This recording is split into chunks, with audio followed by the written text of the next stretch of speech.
Hey everyone, this is Clint. Welcome to Sweetcast. I think we need to talk about reviews for comics, specifically within Comicsgate.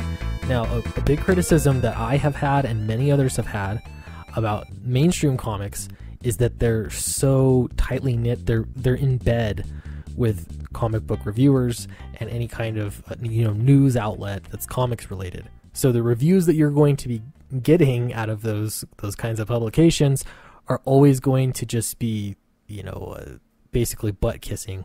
And why is that? Well, a few reasons.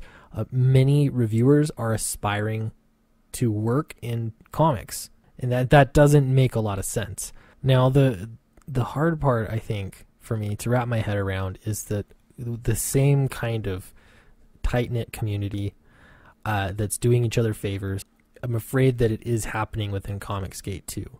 And I've got a few things to show for that. But I'll be honest, I'm making YouTube videos, and I absolutely aspire to write and publish my comic book, Downcast. Now, I don't review comic books for a couple of reasons, but one of those reasons is I feel like I don't give really harsh reviews. And, a lot of the reviewers, Comicsgate reviewers, will be really harsh and, destroy books and things like that. That's super entertaining to watch.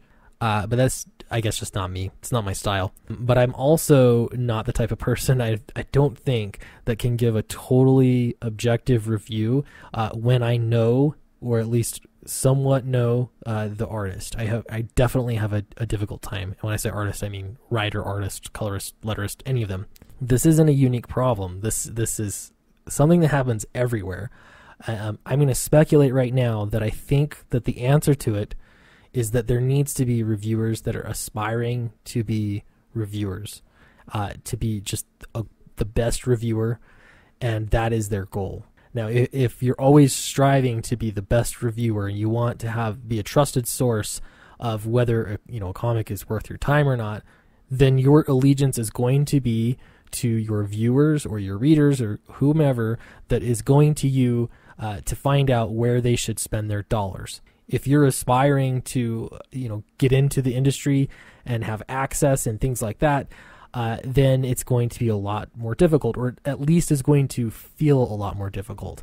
Now, I don't have any evidence. I've never seen any Comicsgate book get a bad review and then there be backlash, at least not publicly. I've never seen that happening.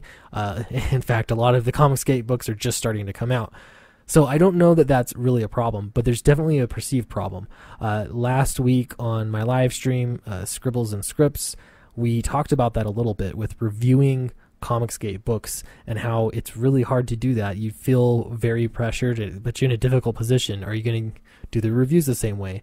When, of course, you have to do the reviews the same way. So this is illustrating the problem. Who's the best person? Who's the right person to be doing these reviews? Now, I saw this on Twitter. You might have seen this before. This is, I guess, from a podcast, and they're talking about The Last Jedi. This is Kyle Newman, and I will let him explain what's going on with The Last Jedi. You look at Last Jedi, I honestly, I don't know anybody out here, maybe two people in my life, and hundreds of people I've talked to that like the movie. All the filmmakers I know that won't talk about it publicly.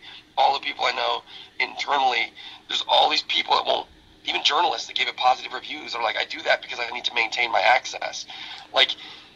Privately, there's a lot of people that really don't like that film. The thing about it too, though... So you're saying the ones who gave it good reviews really are phony reviews? But the other thing too is just the fact that, 100%, it should be... I can't name them, but yes. No, well, of course, yes. Okay, so on The Last Jedi, so many people in the industry, including journalists, gave it positive reviews. They hated the movie. This is a problem. That's because they wanted to maintain access. So even if they weren't aspiring filmmakers or they didn't want to work, in film, they still wanted access to be able to do reporting and things like that. This is a problem. This is just part of human nature. It's everywhere. So I think it's going to take some concerted effort on our part. If Comicsgate is really going to make something better than what exists right now, this is something that has to be addressed from the get-go. We have to set a precedence for being able to take bad reviews and respect reviewers for what they're trying to do.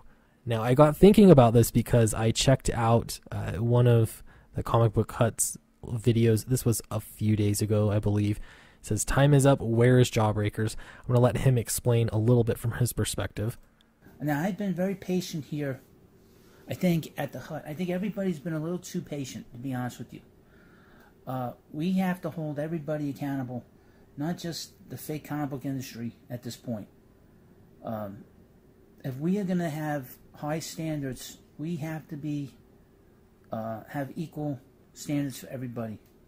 Just because we like these different YouTube channels and we like these creators doesn't mean we don't hold them as high of a standard as we can with Marvel Comics and DC Comics.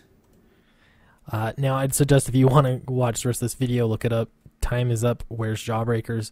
I think the Hut, he made some good points, and he's actually in this video quite critical and about not the quality of the books, but getting them out on time. That is important. It absolutely is important. And I think part of the issue here is just crowdfunding, and not only that, but starting up a whole new publishing company from scratch. Seemingly each and every time a new Comicsgate book is published, you're not just launching a comic book, you're launching a whole publishing house, which is a big deal. That there's so much effort that goes into that.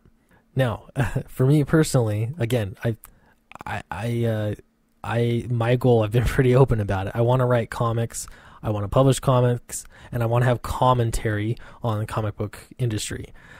So this is not necessarily something that I would initially want to tackle, but it is something I think that we should be talking about.